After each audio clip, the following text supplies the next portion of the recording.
Bonjour, bonsoir chers abonnés, j'ai au nom de Victor. Aujourd'hui, je vais vous parler un peu comment je suis parvenu à pouvoir réaliser mes portraits. Bon, en fait, le portrait, je pourrais dire que sur le portrait, c'est pas du tout difficile, mais c'est quelque chose en fait qui est compliqué. Oui, ça, dans ce cas, je suis parfaitement d'accord, oui.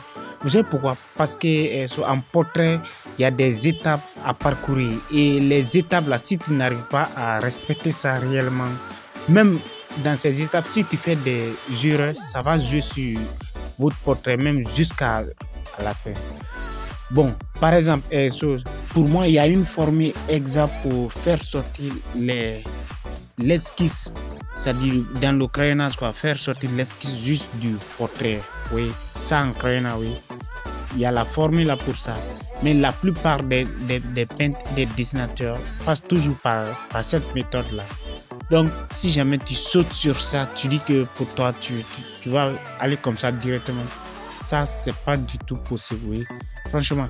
Et c'est là-bas aussi, vous pouvez faire quand même beaucoup de temps en train de vous exercer. Vous allez passer un très bon moment quand même en train de vous exercer à connaître comment éviter les erreurs dans les photos. Sinon, si vous dites seulement, vous allez sauter sur ça et aller directement comme ça, attaquer la peinture pour dire que vous allez commencer à appliquer la peinture dans le portrait, vous risquez de vous fatiguer. Et non seulement tout ce que vous allez faire, rien ne va marcher et finalement, vous allez finir par lâcher.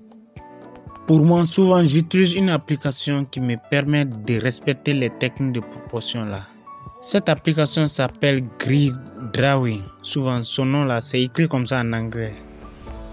Mais ce qui fatigue la plupart des gens ici et dans le portrait, pour réaliser un portrait, c'est au niveau du crayonnage quand même.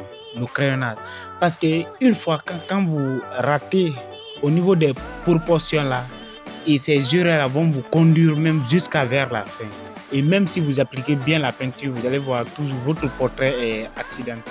Et donc, raison pour laquelle souvent, c'est les parties là qui fatiguent beaucoup les débutants. Et finalement, ils finissent par abandonner. Et donc, raison pour laquelle, si tu dis tu vas te coller à un peintre qui réalise les portraits et puis te concentrer juste au niveau des peintures, de l'application de la peinture, tu risques d'aller souvent en erreur. Oui. Le problème, c'est quoi? C'est de chercher d'abord à savoir comment vous pouvez respecter les techniques de proportion là. Au niveau des couleurs, souvent encore. On ne peut pas dire que réellement les couleurs qui existaient réellement dans la photo, c'est les mêmes choses et exactement que vous avez mélangé.